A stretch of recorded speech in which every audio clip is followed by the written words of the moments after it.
Music by Roshan Kumar. Mix by Pallavi recording studio Mathia mall.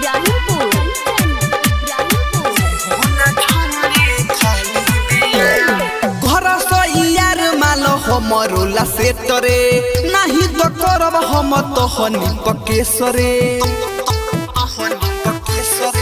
रे भाई घर यार मालो हमरोला से तरे नहीं तो होई अब तो हनी पकेसरे आ होई देखे में सुनर की ना जाली बिया घेर करवा सल बड़ा सुनो ए कनी के धइले मारो के कबारे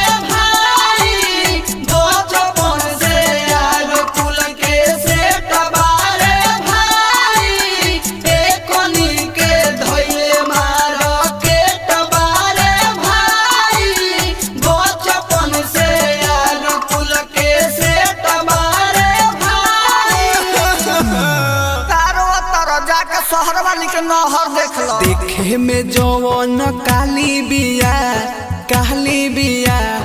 उहो न छोड़ी खाली बिया। देखे में जवन काली बिया उहो न छोड़ी खाली बिया। अब का होइए दादा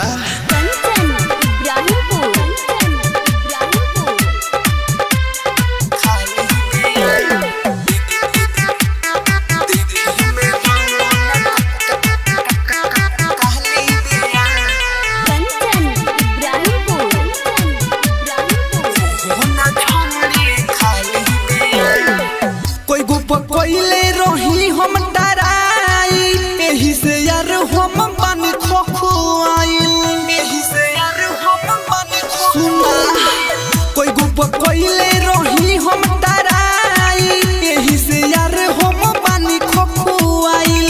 एक बेर दीहित तो कोर हम लिहती मारी के मजा यार छोड़ हम दिहती आ देखी हमारा के दे तो होई गाली बिया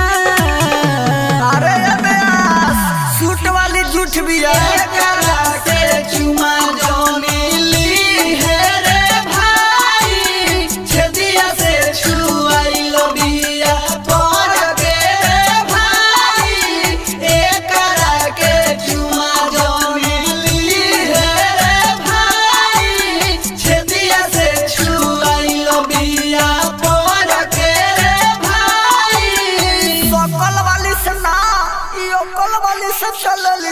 देखे में जवन काली बिया उहो न छोड़ी खाली बिया। देखे में जवन काली बिया उहो न छोड़ी खाली बिया।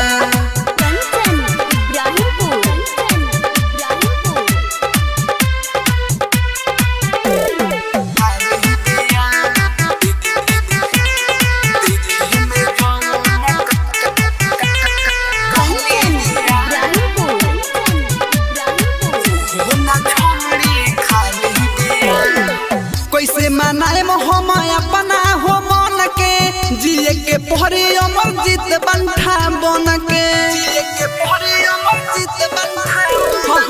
कैसे मनाए हम अपना हो मन के जिए के पहरी अमर जीत बंठा बन के।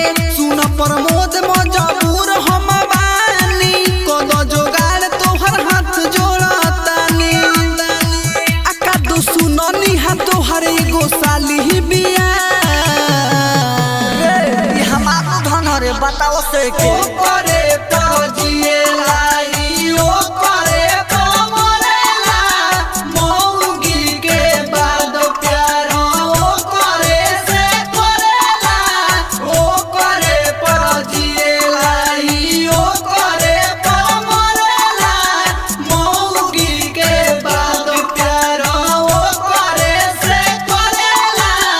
अरे साला ई दूध गोली होता हमरा एको ना मिलो। देखे में जवन काली बिया उहो न छोड़ी खाली बिया। देखे में जवन काली बिया